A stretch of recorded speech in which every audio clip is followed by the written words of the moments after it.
Merhaba arkadaşlar, örgü kanalıma hoş geldiniz. Kız bebeklerimiz için kolay ve güzel tığ işi elbise yaptım. Bugün bu elbise anlatımını sizlerle paylaşmak istiyorum. Bugün anlatacağım bu elbiseyi bakın manken üzerine giydirdim. Arka görüntüsü bu şekilde. Bu bebek mankenim 3 aylık bebek ölçüsünde arkadaşlar. Ben bugün elbise anlatımını 3 aylık bebek için yapıyorum. Bakın genişliği bu şekilde duruyor. Bakın kolları çok güzel görünüyor. Yaka da aynı şekilde çok güzel oldu. Model de hem kolay hem de güzel. Manken bebeğin üzerinde görün diye giydirdim bakın.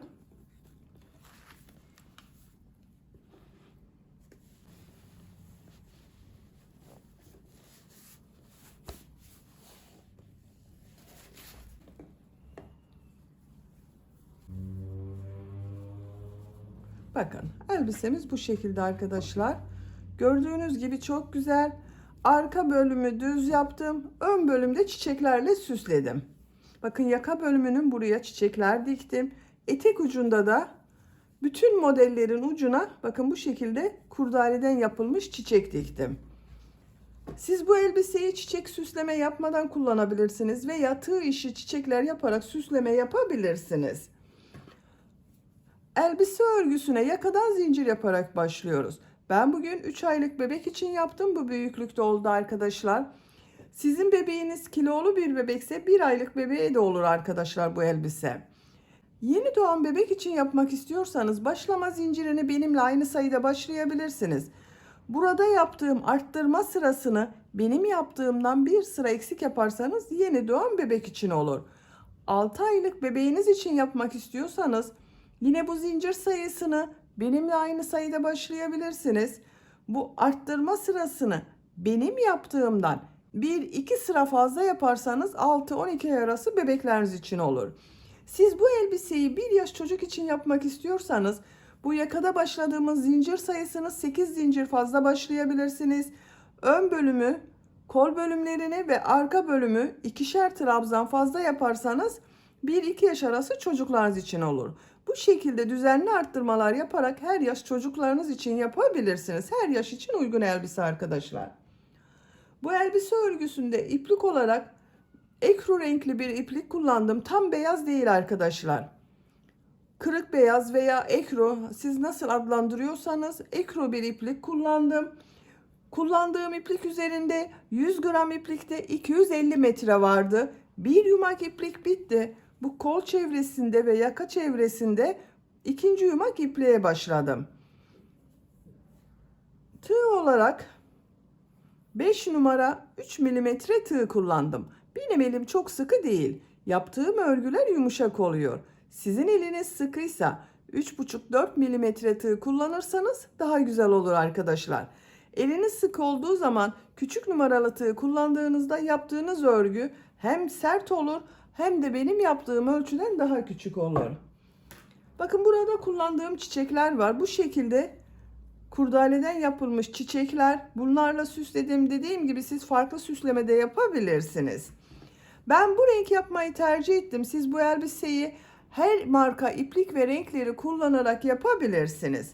Ölçülerini videonun sonunda ölçüyorum arkadaşlar. Ben 3 aylık bebek için yaptım. İplik tığı hazırlayalım. Hep birlikte bu kolay ve güzel elbise örgüsüne başlayalım. Örgü kanalıma abone değilseniz abone olmayı unutmayın lütfen. Hepinize kolay gelsin. İyi çalışmalar.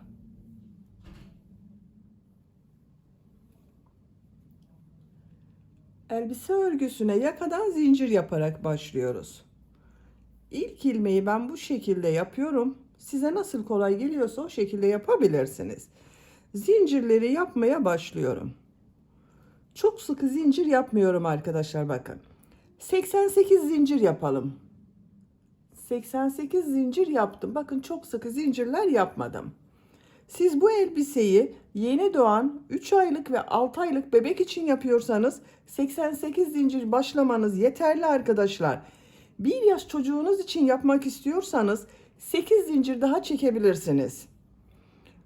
2 yaş çocuk için yapmak istiyorsanız 12 zincir fazla yapmanız yeterli olacak arkadaşlar. Şimdi bu zincirler üzerine trabzan yapacağız. Trabzan yaparken kol, ön ve arka bölümleri de ayıracağız arkadaşlar. 3 zincir dönüş için yapıyorum. 1, 2, 3. Sayıyorum. 1, 2, 3. Dördüncü ilmeğe trabzan yapıyorum. Buraya ilk başta arttırma trabzanı yapıyorum arkadaşlar. Bu üst zincirde bir trabzan, 2 zincir yapıyorum. 2 trabzan yapıyorum.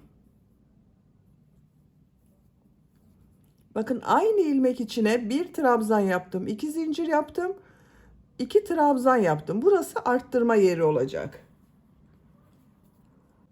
Şimdi arka bölüm için 18 trabzan yapıyorum.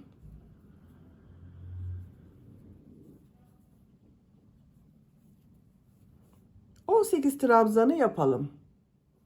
Arka bölüm için 18 trabzan yaptım. Şimdi arttırma yerini yapacağız arkadaşlar. Bakın bu ilmeğe 2 trabzan, 2 zincir, 2 trabzan yapıyorum.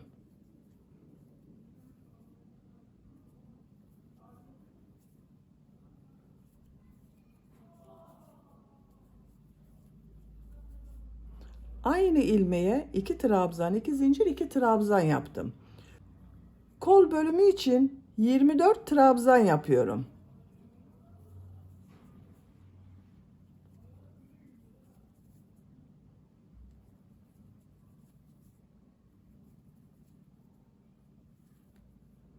...24 trabzan yapalım. Kol bölümü için 24 trabzan yaptım. Bu ilmeğe arttırma yeri için 2 trabzan, 2 zincir, 2 trabzan yapıyorum.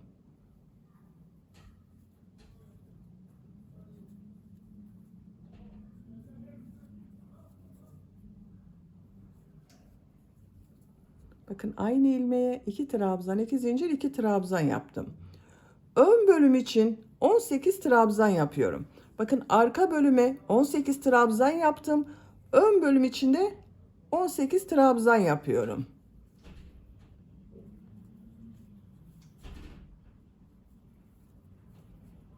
...18 trabzanı yapalım. Ön bölüm için 18 trabzan yaptım. Arttırma yeri için bu ilmeğe 2 trabzan, 2 zincir, 2 trabzan yapıyorum.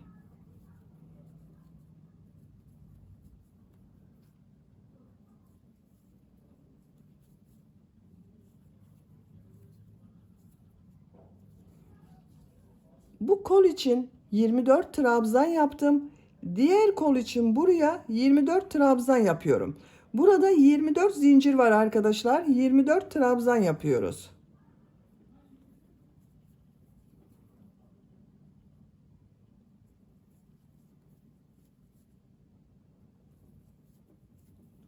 ...24 trabzanı yapalım. Sıra sonuna kadar tamamladım. Kol bölümü için buraya 24 trabzan yaptım. Bakın son ilmeğe de trabzan yaptım. Bu son yaptığım ilmeği, bakın sıra başında 3 ilmek atlayarak bir trabzan yaptım. Bununla birleştireceğiz. Bu üçüncü ilmeğe bakın, tığ takıyorum. İlmek kaydırma yaparak birleştiriyorum.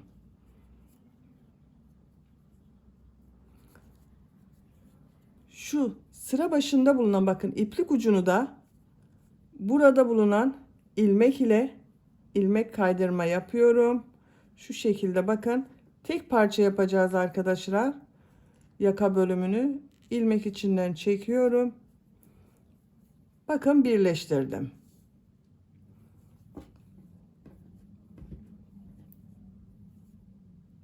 Görüntüsü bakın bu şekilde oldu. Dikdörtgen şeklinde bir yaka yaptık.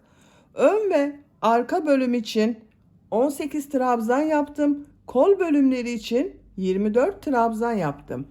Arttırma yerlerinde 2 trabzan, 2 zincir, 2 trabzan şeklinde yaptım. İkinci sıradayım. İkinci sıraya şu 2 zincir üzerine geçiş yapıyorum arkadaşlar. İlmek kaydırma yapıyorum. İlmek kaydırma yapıyorum. 3 zincir yapıyorum. Bir trabzan yapıyorum.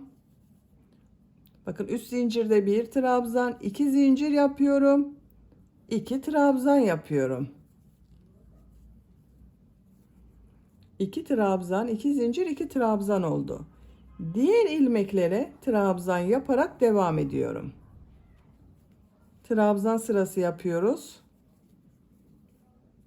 Arttırma yerine kadar devam edelim. Arttırma zincirine kadar bakın trabzan yaptım. 2 zincir üzerine 2 trabzan, 2 zincir, 2 trabzan yapıyorum.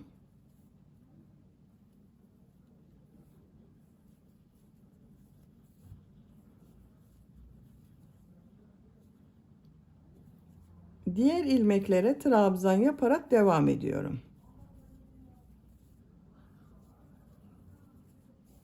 Arttırma yerine kadar devam edelim. Arttırma zincirine kadar tamamladım.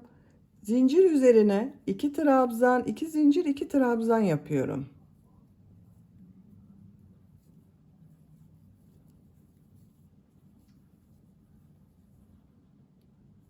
Diğer ilmeklere trabzan yaparak devam ediyorum. Buraya kadar devam edelim. Buraya kadar bakın trabzan yaptım. 2 trabzan, 2 zincir, 2 trabzan yapıyorum.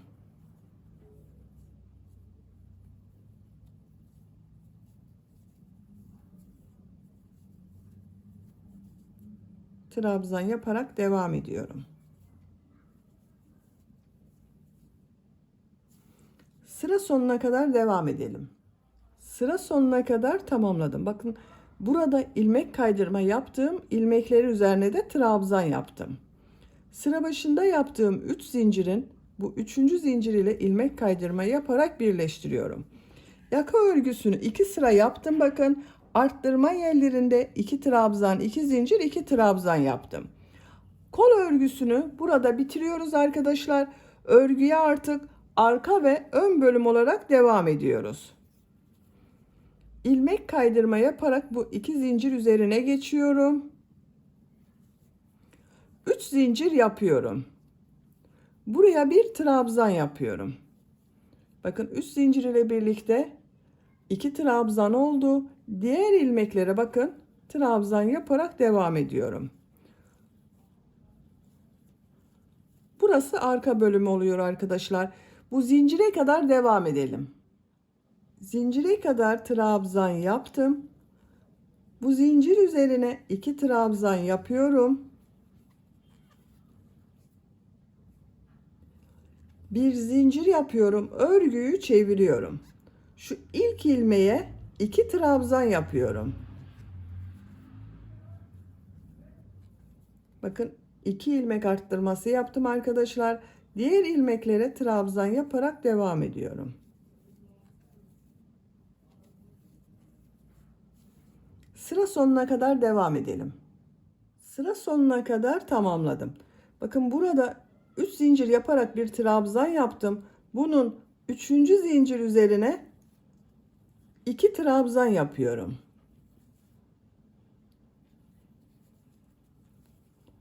Bakın 2 trabzan buraya yaptım. 2 trabzan da sıra başında yaptım. Arttırma yaptım arkadaşlar. Bir zincir yapıyorum. Örgüyü çeviriyorum. Şu ilk ilmeğe 2 trabzan yapıyorum.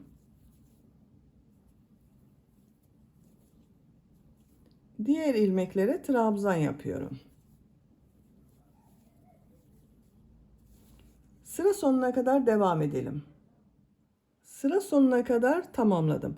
Bakın son ilmeğe 2 trabzan yapıyorum.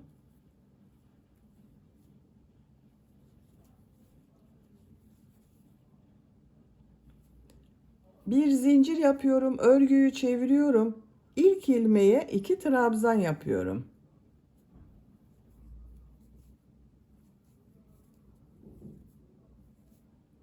Diğer ilmeklere trabzan yapıyorum.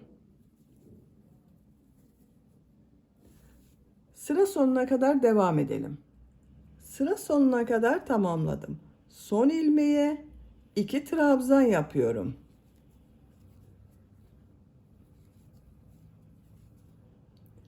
İpliği kesiyorum.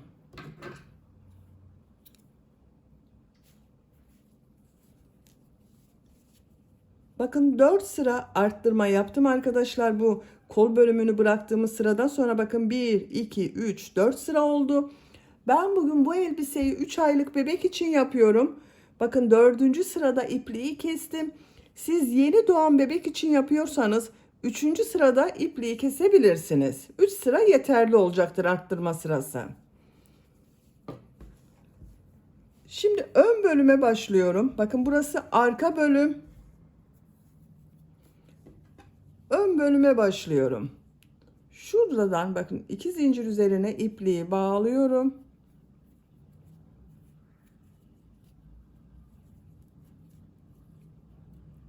Buradan ilmek yapıyorum. 3 zincir yapıyorum. 1 trabzan yapıyorum. Bakın 2 trabzan oldu. İlmeklere trabzan yapıyorum.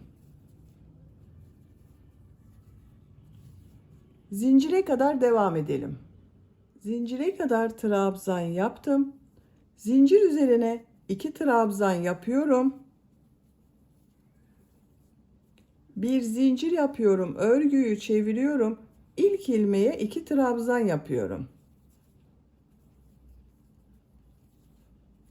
Diğer ilmeklere trabzan yapıyorum.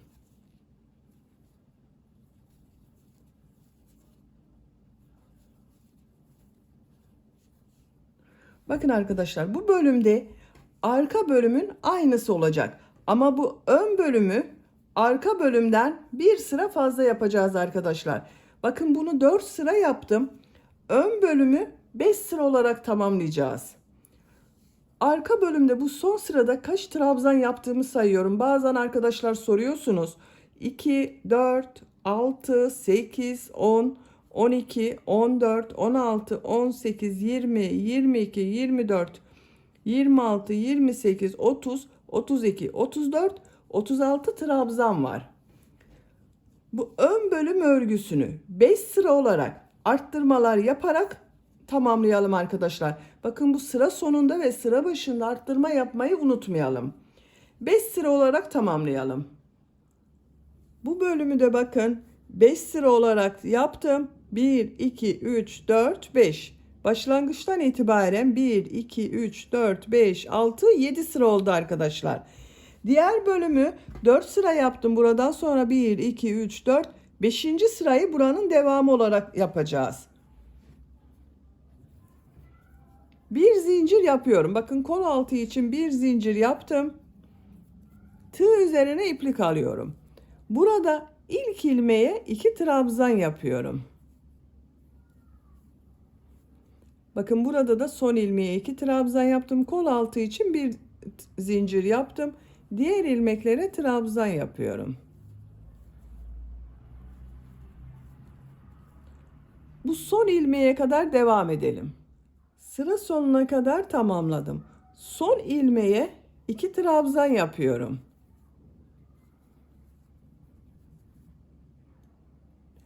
Kol altı için bir zincir yapıyorum.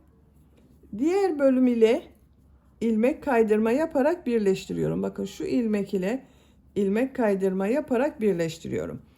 Bakın bu sırada ön ve arka bölümü birleştirdik arkadaşlar. Kol altında birer zincir yaptım. Trabzan sırası yapıyorum.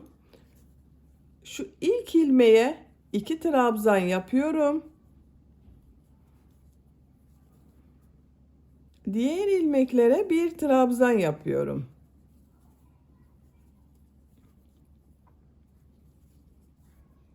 Şu son ilmeğe kadar devam edelim. Buraya kadar bakın trabzan yaptım. Bu son ilmeğe 2 trabzan yapıyorum. Kol altı için yaptığım bu bir zincir üzerine 3 trabzan yapıyorum.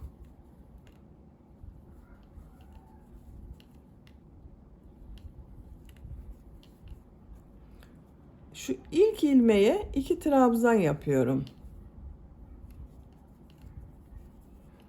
Diğer ilmeklere trabzan yaparak devam ediyorum. Bakın kol altında buraya 2 trabzan yaptım. Bir zincir üzerine 3 trabzan yaptım. Bu ilk ilmeğe de 2 trabzan yaptım. Sıra sonunda yine arttırma yapacağız arkadaşlar. Buraya kadar devam edelim. Sıra sonuna kadar tamamladım. Bakın bu son ilmeğe 2 trabzan yapıyorum. Arttırma yapıyorum. Kol altında yaptığım bir zincir üzerine 3 trabzan yapıyorum.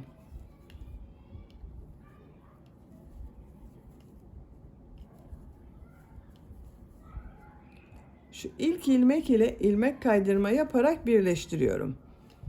Bakın kol altının görüntüsü bu şekilde oldu. Arttırmaları burada bitiriyorum. Trabzan sırası yaparak devam ediyorum. 2 zincir yapıyorum. Trabzan yapıyorum. Her ilmeğe trabzan yapıyorum. Arttırma yapmıyoruz artık arkadaşlar. Trabzan sırası yaparak sıra sonuna kadar devam edelim. Sıra sonuna kadar tamamladım. İlk ilmek ile ilmek kaydırma yaparak birleştiriyorum. Bakın bu sırada bir sıra trabzan sırası yaptım arkadaşlar. Bu şekilde oldu. 2 sıra trabzan sırası yaptık bakın burada. Siz bu elbiseyi daha büyük çocuk için yapıyorsanız bunu 3 veya 4 sıra yapabilirsiniz.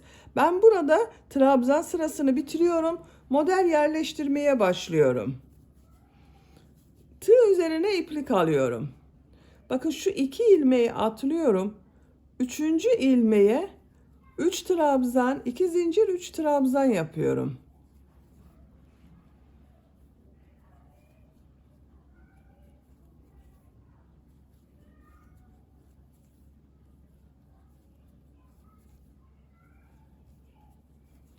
Üç trabzan, 2 zincir, 3 trabzan yaptım. 2 ilmek atlıyorum. Bir sık iğne yapıyorum. 2 ilmek atlıyorum. 3 trabzan, 2 zincir, 3 trabzan yapıyorum.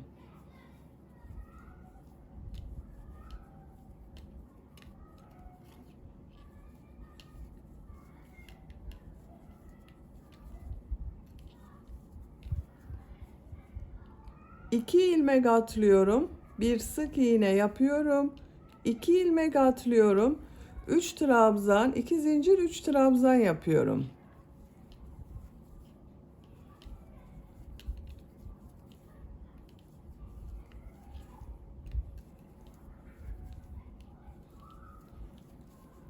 İki ilmek atlıyorum, sık iğne yapıyorum.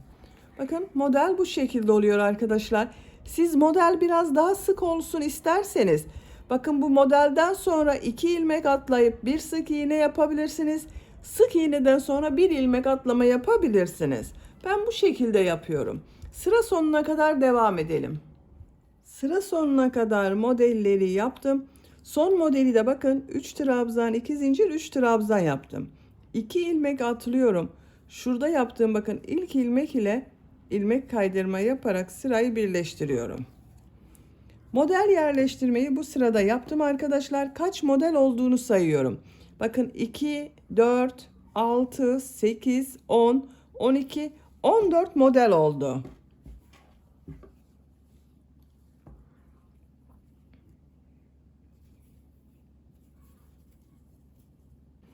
Şu ilk ilmek üzerine ilmek kaydırma yapıyorum.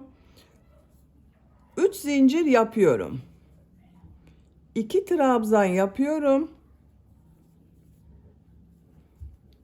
3 zincir ile birlikte 3 trabzan oldu. 2 zincir üzerine 2 trabzan, 2 zincir, 2 trabzan yapıyorum.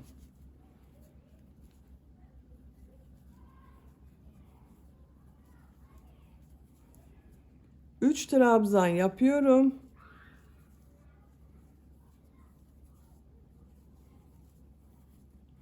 Bakın model bu sırada 5 trabzan, 2 zincir, 5 trabzan oldu arkadaşlar. Diğer modele geçiyorum. 3 ilmek üzerine 3 trabzan yapıyorum.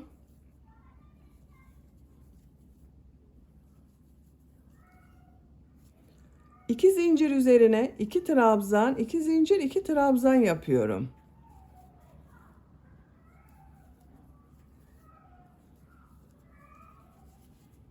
Üç trabzan yapıyorum.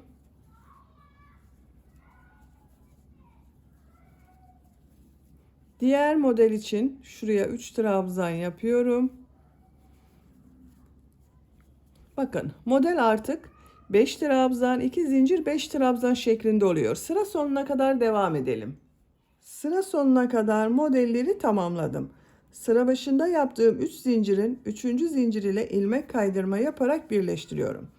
Bakın bu sırada 3 trabzan üzerine trabzan yaptım. 2 zincir üzerine 2 trabzan, 2 zincir, 2 trabzan yaptım. Model 5 trabzan, 2 zincir, 5 trabzandan oluştu. 3 zincir yapıyorum. 3 trabzan yapıyorum.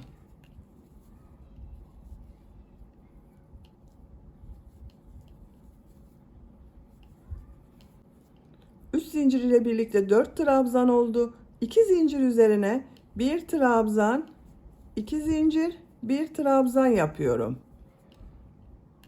4 trabzan yapıyorum.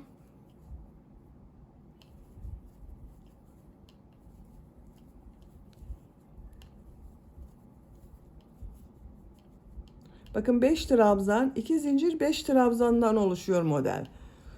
Bu modelde son ilmeği atlıyorum. Diğer modelde ilk ilmeği 2 ilmek atlıyorum. 4 trabzan yapıyorum.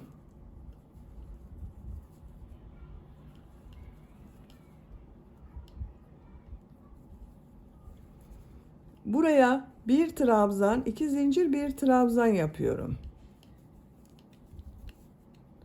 4 trabzan yapıyorum.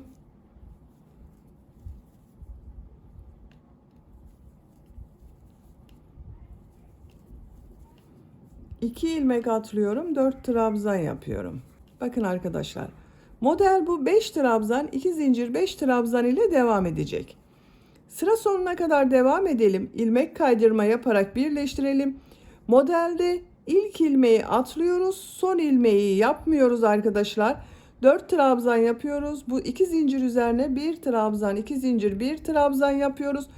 Yani toplamda 5 trabzan, 2 zincir, 5 trabzan ile model devam edecek. Bakın bu şekilde görünüyor. Elbise örgüsüne yapacak olduğunuz çocuğun büyüklüğüne ve tercihinize göre model sırasını tekrarlayarak devam edelim.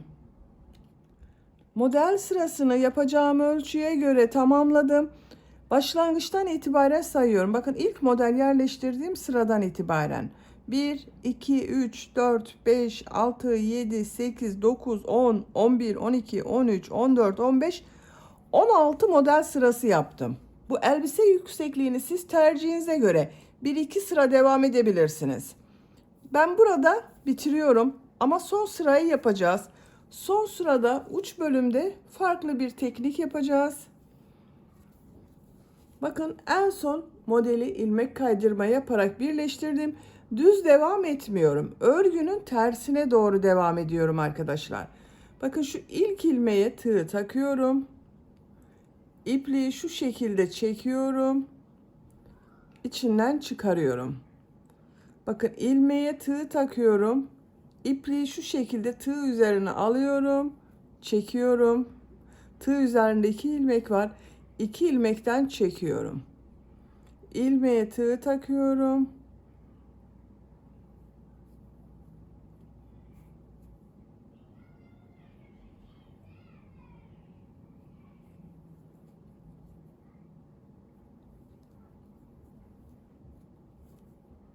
Bakın 2 zincir üzerinde de aynı yapıyorum.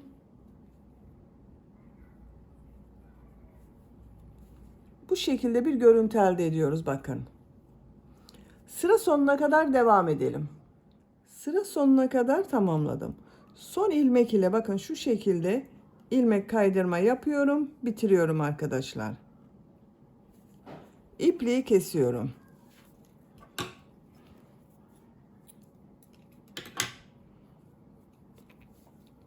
Bakın etek ucunda bu şekilde yaptık. Çok güzel oldu arkadaşlar etek ucu.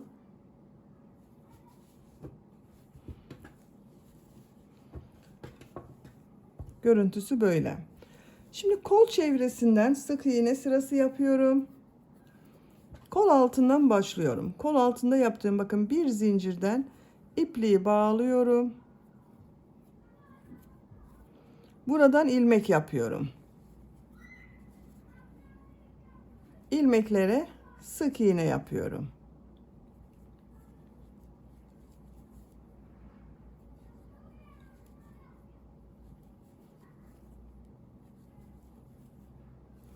Sık iğne yaparak sıra sonuna kadar devam edelim. Sıra sonuna kadar sık iğne yaptım. İlk yaptığım ilmek ile ilmek kaydırma yaparak birleştiriyorum. Bakın kol çevresinde bir sıra sık iğne yaptım. Şimdi bu sık iğneler üzerine bu etek ucunda yaptığımız modeli yapacağız arkadaşlar. Bakın şu şekilde yine örgünün ters tarafına doğru yapıyorum. İlk ilmeğe tığ takıyorum. İplik aldım. Çıkarıyorum bakın. İlmeğe tığ takıyorum.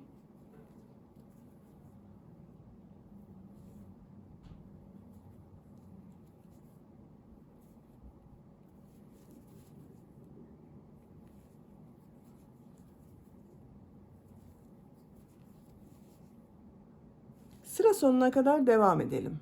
Sıra sonuna kadar tamamladım. Şu ilmek ile bakın ilmek kaydırma yaparak bitiriyorum arkadaşlar.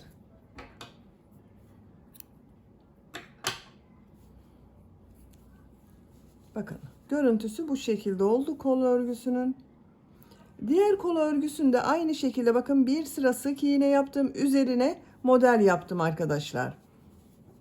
Şimdi yaka örgüsünde de burada yaptığım modeli yapıyorum. Sık iğne yapmıyorum arkadaşlar yakada. Bakın düzgün zaten, onun için sık iğne yapmıyorum. Şu ilmekten ipliği bağlıyorum. İlmek yapıyorum. Örgünün ters tarafına devam ediyorum.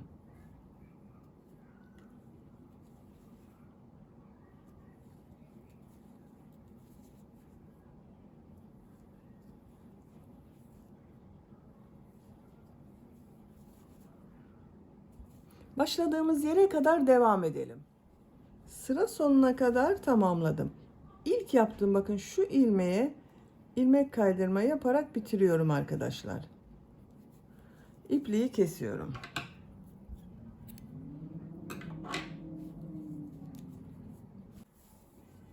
Bakın çok güzel oldu arkadaşlar. Yaka bölümünün örgüsü bakın bu şekilde oldu. Tırtıklı bir model yaptık buraya. Güzel oldu. Kol ve burada etek ucunda bakın tırtıklı model yaptım. Elbise örgüsünü bitirdim. Bakın çok güzel oldu. Bu şekilde kullanabilirsiniz veya süsleme yapabilirsiniz. Ben bu şekilde bakın çiçekler var. Bunlarla süslemek istiyorum. Şu modellerin hepsinin şu ortasına bu çiçeklerden dikmek istiyorum.